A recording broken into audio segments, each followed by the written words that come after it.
आपण पाहत आहात बीव्ही महाराष्ट्र न्यूज, खबरबात महाराष्ट्राची।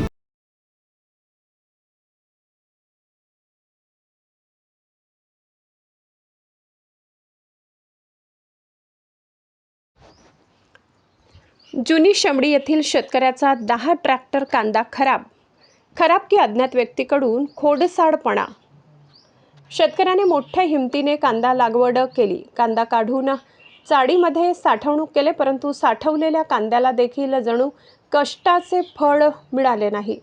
मिळालेल्या माहितीनुसार बागलाण तालुक्यातील जुनी शेमडी येथील सावतानगर परिसरातील ज्येष्ठ शेतकरी बाळू भिवा शेलार यांच्या कांदा चाळीतील जवळपास 10 ट्रॅक्टर कांदा अचानक खराब झाला किंवा अज्ञात व्यक्तीकडून कांद्यावर कुठले तरी रसायन टाकण्यात आल्याचा संशय शेतकऱ्याला येत आहे।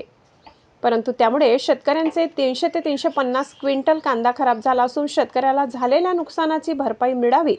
आधीच कांदा लागवडीसाठी शेतकऱ्याने कर्ज करून कांदा लागवड केली, तरी मोठ्या उमेदीने शेतकऱ्याने प्रचंड उन्हात कांदा काढला, मोठ्या आशेने कांदा चाळीमध्ये साठवलेल्या कांद्यातून चांगला मोबदला मिळेल या आशेने शेतकरी दररोजच्या बाजारभावातील तफावत तीवर गणित लावत होता, परंतु कृत्य करणाऱ्या अज्ञात व्यक्तीच्या मनात काहीतरी वेगळाच डाव होता। या शेतकऱ्याने 4 एकर क्षेत्रातील कांदा काढून 2 कप्प्यांमध्ये साठवला।